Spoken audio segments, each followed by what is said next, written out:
Doctor के विक्रम राव के निधन पर सीएम पुष्कर सिंह धामी ने जताया शोक। सीएम पुष्कर सिंह धामी ने कहा, पत्रकारिता की सशक्त आवाज से विक्रम राव।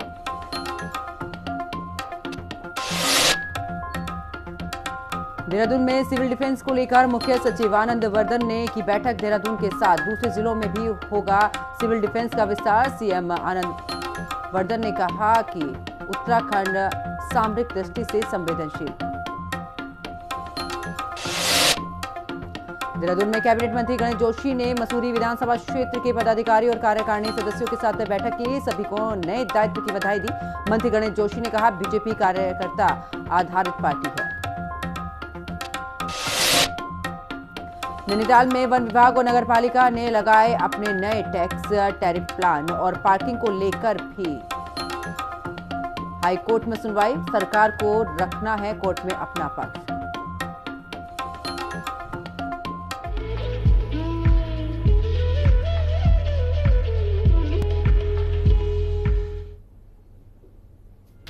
नमस्कार, आप देख रहे हैं हिंदी खबर। मैं हूं आपके साथ पंकज यादव। करते हैं बुलेटिन की शुरुआत, जहां पर मुख्यमंत्री पुष्कर सिंह धामी ने दुख जताया। इस दौरान शोक भी व्यक्त किया है। डॉक्टर के विक्रम राव के निधन पर गहरा शोक उनकी तरफ से व्यक्त किया गया है। वरिष्ठ पत्रकार और साथ ही IFWJ के राष्ट्रीय अध्यक्ष थे राव और पत्रकारिता की सशक्त आवाज से विक्रम राव। तो बड़ी खबर, जहां पर मुख्यमंत्री पुष्कर सिंह धामी ने शोक जताया है। डॉक्टर के विक्रम राव के निधन पर गहरा शोक व्यक्त किया है। आगे बात करते हैं, जहां पर सिविल डिफेंस को लेकर मुख्य सचिव की बैठक, जहां पर देहरादून के साथ दूसरे जिलों में भी होगा विस्तार। राज्य की सीमा चीन नेपाल से लगी है, ये CS की तरफ से कहा गया है। उत्तराखंड सामरिक दृष्टि से संवेदनशील है और ऐसे में उनकी तरफ से ये तमाम बातें कही गई हैं। देहरादून के साथ दूसरे जिलों में भी पूरे तरीके से अलर्ट और ऐसे में राज्य की सीमा चीन और नेपाल से लगी है और ऐसे में उत्तराखंड सामरिक दृष्टि से संवेदनशील है। और अब खबर देहरादून से, जहां पर कैबिनेट मंत्री गणेश जोशी ने मसूरी विधानसभा क्षेत्र के बीजेपी श्री देव सुमन नगर मंडल के पदाधिकारी और कार्यकारिणी सदस्यों के साथ में बैठक की है। कैबिनेट मंत्री गणेश जोशी ने सभी को नए दायित्व की बधाई दी है। कैबिनेट मंत्री गणेश जोशी ने कहा कि भारतीय जनता पार्टी एक कार्यकर्ता आधारित पार्टी है और आज ये विश्व की नंबर 1 पार्टी बनी हुई है। साथ ही उन्होंने ये भी कहा कि जिस तरीके से मुख्यमंत्री पुष्कर सिंह धामी और दूसरी तरफ प्रधानमंत्री नरेंद्र मोदी की तरह से दोनों के नेतृत्व में यहाँ पर उत्तराखंड आगे बढ़ रहा है और इसी के साथ उन्होंने ये भी कहा कि प्रधानमंत्री नरेंद्र मोदी का 3 बार देश का नेतृत्व करना पार्टी कार्यकर्ताओं के समर्पण और मेहनत का परिणाम है। मसूरी विधानसभा क्षेत्र में भी प्रदेश का सबसे बड़ा सामुदायिक भवन बनाया गया है। तो पहलगाम हमले के बाद भारत पाकिस्तान के बीच तनाव कम होने के लिए युद्ध विराम हुआ है। सीज फायर को लेकर कैबिनेट मंत्री सुबोध उनियाल ने कहा कि पाकिस्तान की नीयत में हमेशा से ही खोट रहा है। जब जब युद्ध हुआ है, पाकिस्तान चारों खाने चित हुआ है। पाकिस्तान अगर अपनी हरकतों से बाज नहीं आया तो नामो निशान भी मिट जाएगा।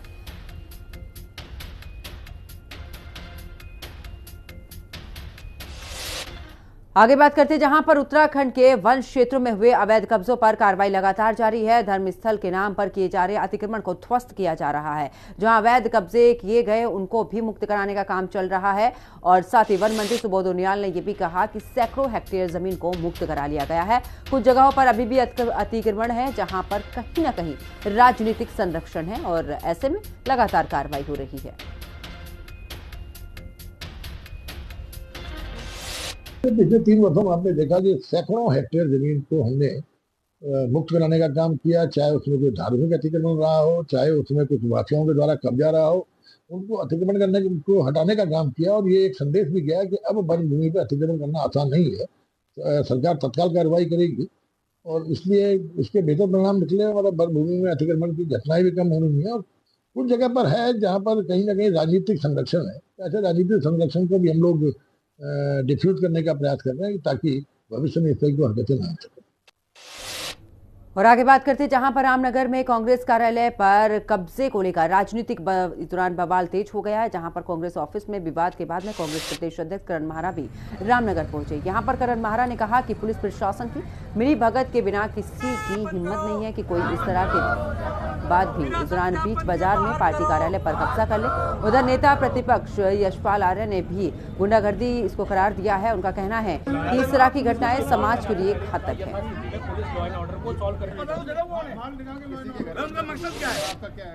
पूरी तरीके से पुष्करधाम की सरकार और प्रशासन पुलिस मिली हुई है। ये दफ्तर कांग्रेस का दफ्तर है। अगर कोई विवाद है तो बातचीत होनी चाहिए थी। कोर्ट का मामला था, आपस में बातचीत की भी बात हो सकती थी। लेकिन जिस तरीके से कांग्रेस के दफ्तर में बाहर से असामाजिक तत्वों को लाकर पुलिस ने प्रवेश कराया है, हमारा ताला तोड़ा है और यहाँ हमारे कार्यकर्ताओं के संग अभद्रता की है। कुछ लोगों को थाने में बैठा रखा है सुबह से।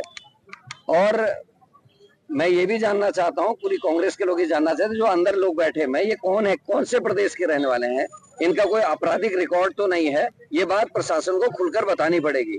और मुझे लगता है कि वो 2 दिन से लगातार बीजेपी गाली खा रही है।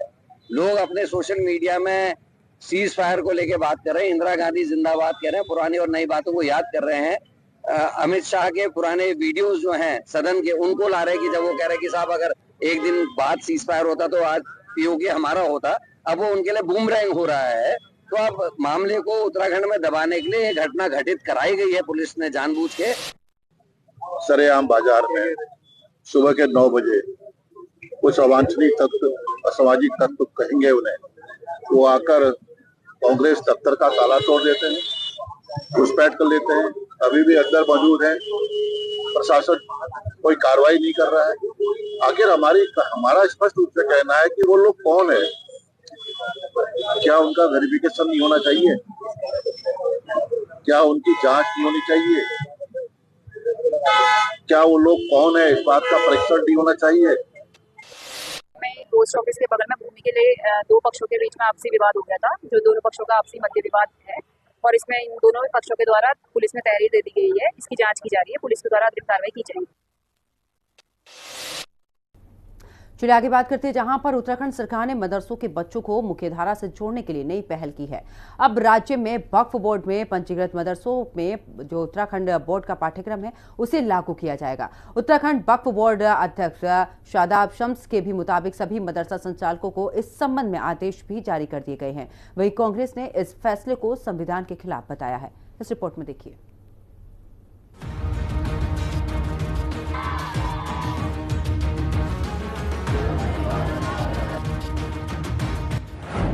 मदरसों में उत्तराखंड बोर्ड का सिलेबस संविधान के खिलाफ बता रही कांग्रेस। वक्फ बोर्ड वो कहीं लिव इन रिलेशनशिप के दायरे में ना आ रहे हो।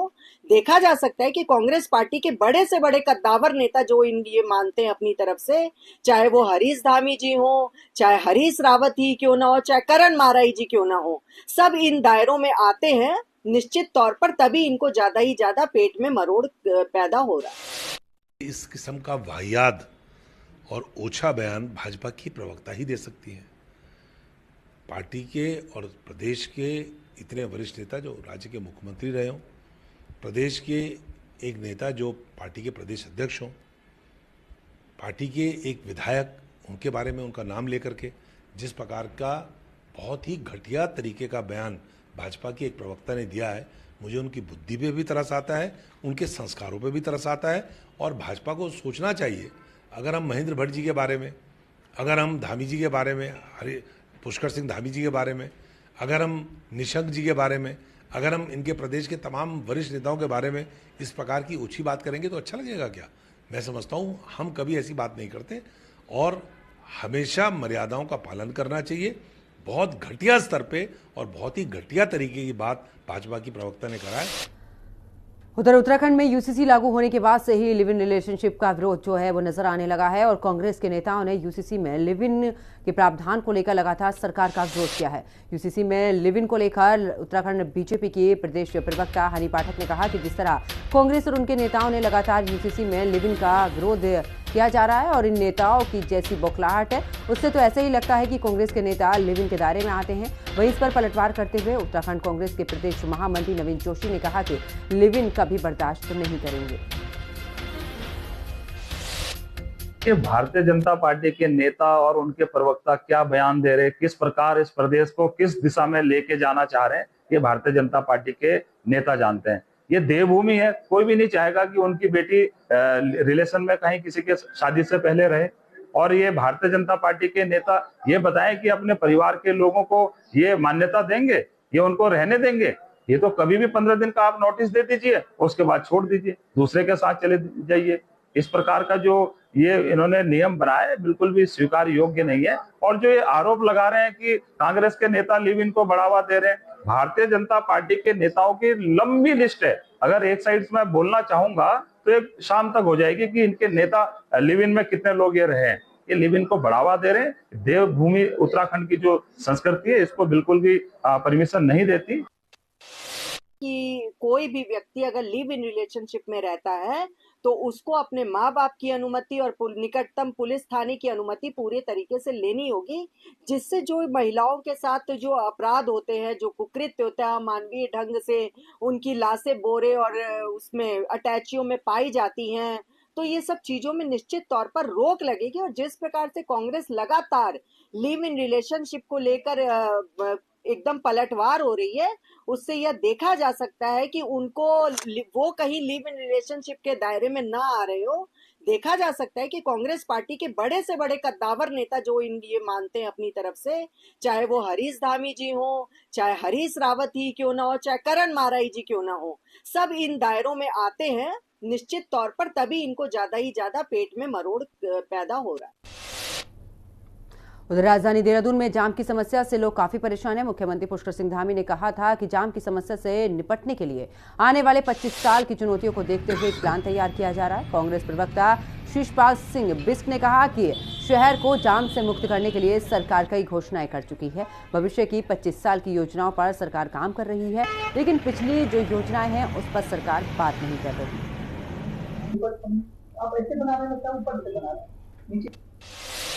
शहर को जाम से मुक्ति दिलाने के लिए सरकार कई घोषणाएं कर चुकी है। स्मार्ट सिटी के नाम पर 1650 करोड़ रुपया जनता की जारी कमाई किस नाली में बह गई, लोगों को ढूंढने से नहीं मिली है। लेकिन जाम से अभी तक तो जनता को मुक्ति मिली नहीं है। अब 25 साल की दीर्घकालिक योजना पर जो है सरकार कह रही है कि वो काम कर रही है, लेकिन पिछली जो दीर्घकालिक योजनाएं बनी थी वो क्यों धराशायी हुई, इस पर भी सरकार को जवाब देना चाहिए। और निश्चित तौर पर जाम आज एक समस्या बन चुकी है।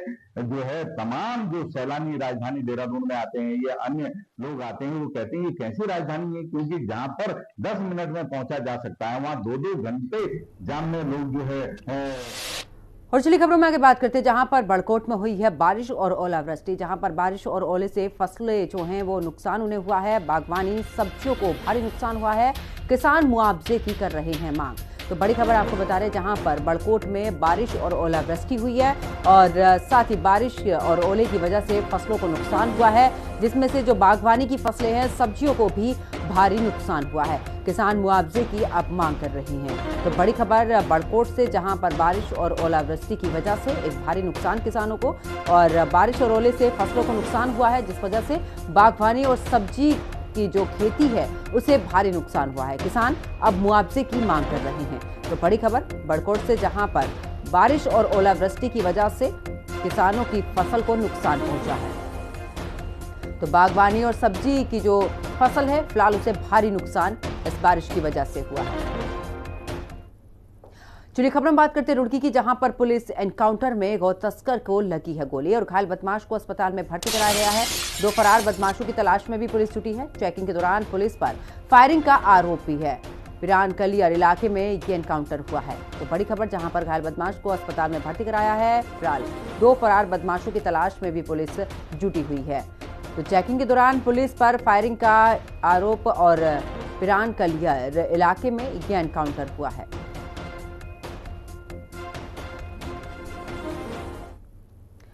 और खबर रुड़की से है, जहां पर डाडा जलालपुर गांव में 2 पक्षों के बीच में बाइक खड़ी करने को लेकर खूनी संघर्ष हो गया।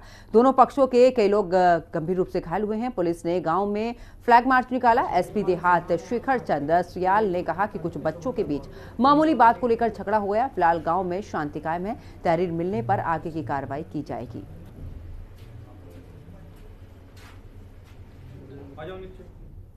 हाँ, बाइक लगाने को लेके बता रहे हैं, एक छोटा सा इश्यू था, उसमें आपस में लड़के आपस में भिड़ पड़े हैं। तो इलाके में तो शांति व्यवस्था है। बाकी उनको बोला है कि आप अपना मेडिकल करें और अभी किसी भी पक्ष से तहरीर नहीं आई है।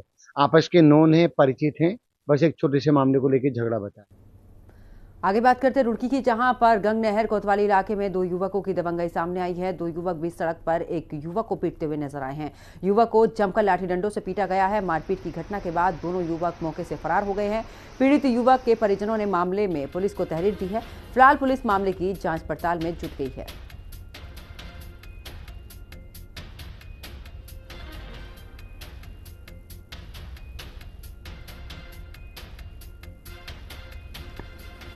चलिए खबरों में बात करते हैं हल्द्वानी की, जहां पर सीसीटीवी फुटेज सोशल मीडिया पर वायरल हो रहा है। सनसनीखेज मामला सामने आया है। दरअसल कपिल कॉम्प्लेक्स परिसर के पास में 8 मई को 27 वर्ष के तुषार नाम के एक युवक को 4 से 5 युवक मारते पीटते हुए गाड़ी में भरकर ले गए। ये किडनैपिंग की घटना पुलिस को जब पता चली, लेकिन फिलहाल पुलिस ने अभी तक इस पूरे मामले में खुलकर कुछ भी नहीं बताया है। हालांकि पुलिस क्षेत्रीय अधिकारी का यह भी कहना है कि उन्होंने चित्रकूट से युवक को बरामद कर लिया है, लेकिन सीसीटीवी फुटेज में देखा गया है कि युवक के बारे में फिलहाल अभी तक पुलिस कुछ नहीं बता पा रही है। फिलहाल पुलिस कार्रवाई की बात कह रही है, तो वहीं पुलिस पर भी सवालिया निशान खड़े हो रहे हैं।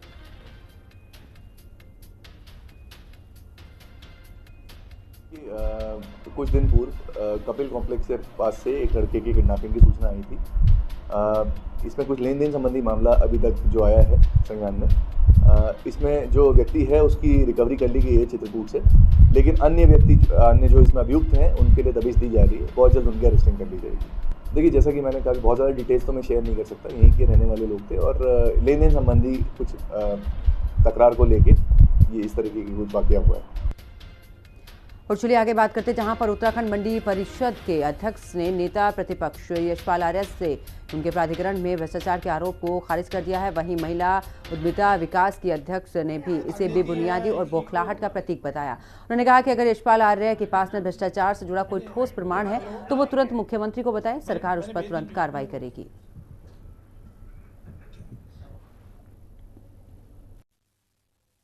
देखिए, विपक्ष के पास कुछ करने को है नहीं तो करेगा क्या? कुछ काम ही नहीं है उनके पास। मैंने पहले ही बोला, खाली दिमाग शैतान का घर है। और मैं आपसे कहती हूँ, आप लोग न्यू इंडिया में जी रहे हैं भाई, न्यू इंडिया में जी रहे हैं। आपके पास ऑनलाइन आप कोई भी दिक्कत हो तो आप किसी के साथ कोई प्रॉब्लम होती है, सोशल मीडिया के माध्यम से अपनी प्रॉब्लम बताते हैं, तुरंत तो सॉर्ट आउट होती है। आपके साथ व्यवस्था की गई है, 1064 की व्यवस्था की है, 1905 की व्यवस्था की गई है। अगर कोई ऐसी दिक्कत आती है तो हम जनता, सरकार और जनता के बीच में कड़ी के रूप में कार्य कर रहे हैं, माननीय मुख्यमंत्री जी के प्रतिनिधि के रूप में कार्य कर रहे हैं। हमें बताइए ना, तुरंत उस पर कार्रवाई होगी, नहीं होगी तो आप देखिएगा। लगातार एक के बाद एक यहाँ पर जो है वो पूरी तरीके से खारिज किए गए हैं। उत्तराखंड की अगर कुल मिलाकर बात करें तो महिला उद्यमिता विकास के अध्यक्ष ने बेबुनियादी इसे बताया है। इसी के साथ नेता प्रतिपक्ष का प्राधिकरण में भ्रष्टाचार का आरोप और इसको पूरे तरीके से खारिज भी किया है। और साथ ही उन्होंने कहा कि अगर कुछ इस तरीके का मामला है तो मुख्यमंत्री को इस बारे में जरूर बताएं, उसके बाद आगे की कार्रवाई की जाएगी। चलिए आगे बात करते हैं, जहां पर गुप्तकाशी पुलिस को केदारनाथ धाम यात्रा पर आंध्र प्रदेश से आए तीर्थयात्रियों ने हेली टिकट के नाम पर धोखाधड़ी की शिकायत दर्ज कराई है। पेंटा रत्नाकर नाम के यहां पर तीर्थयात्री ने बताया कि उनके ग्रुप ने एक ट्रैवल एजेंसी के माध्यम से उत्तराखंड में 4 धाम यात्रा के लिए प्रस्थान किया। यात्रा पैकेज के साथ ही केदारनाथ धाम के लिए 15,000 प्रति व्यक्ति के हिसाब से हेली टिकट का भी पैसा लिया गया था। गुप्तकाशी में संबंधित ट्रैवल एजेंसी संचालकों ने गुप्तकाशी से केदारनाथ धाम के लिए हेली टिकट के नाम पर 30,000 प्रति व्यक्ति के हिसाब से अतिरिक्त डिमांड की गई, जिसे लेकर इन्होंने अलग अलग फोन पे इस दौरान अकाउंट से भी भेज दिए गए हैं। लेकिन सभी केदारनाथ धाम जाने के लिए तैयार हुए तो इनको कोई भी हेलीकॉप्टर टिकट उपलब्ध नहीं कराई गई है। पुलिस उपाधीक्षक ने भी बताया है कि शिकायत के आधार पर 3 लोगों और हेली सेवा कंपनी पर भी मुकदमा दर्ज कर लिया गया है।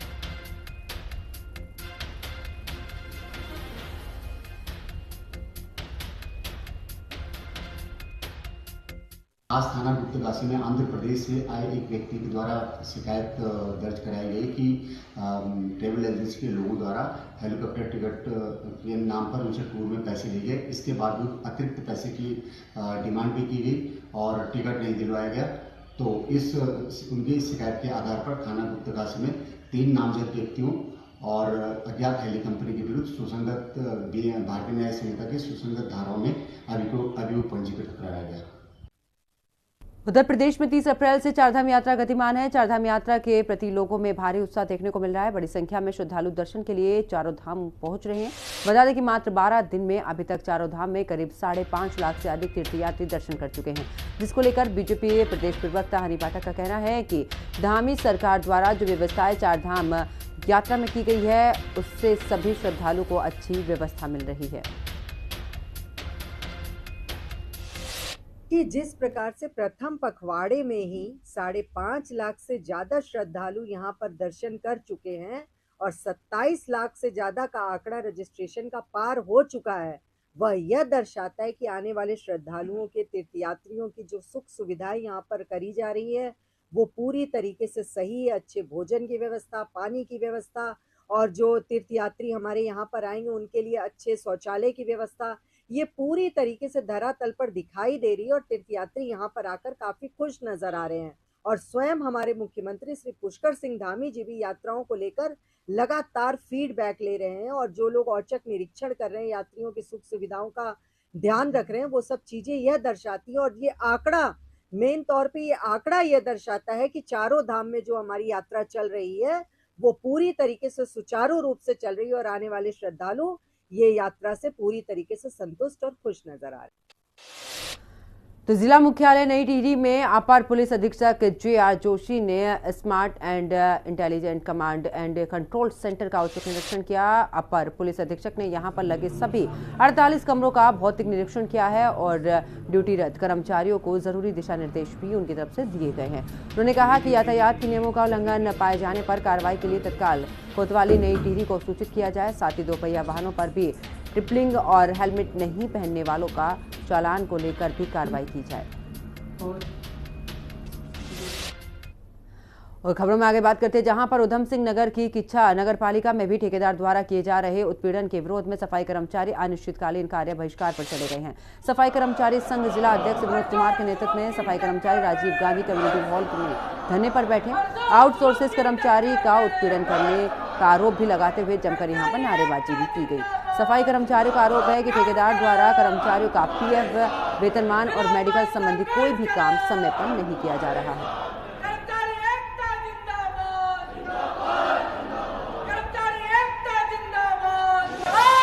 आरिफ इंटरप्राइजेज कंपनी है जिसका नगर पालिका के द्वारा ठेका हुआ है, उसमें कर्मचारियों का उत्पीड़न किया जा रहा है। उसकी अपनी ठेकेदार की मनमानी चल रही है, जिसको चलते हमने अपने प्रशासक को और अपने अधिशासी अधिकारी को अवगत करा दिया है। उसके एवज में हम लोगों ने आज से कार्य बहिष्कार करा और ये कार्य बहिष्कार जब तक चलता रहेगा, जब तक इस पर कोई ठोस कार्रवाई नहीं होगी, तब तक हम इसी तरीके से धरने पर बैठे रहेंगे और जिसकी संपूर्ण जिम्मेदारी आरिफ इंटरप्राइजेज की होगी। और इस बुलेटिन में फिलहाल इतना ही। आप देखते रहिए हिंदी खबर। नमस्कार।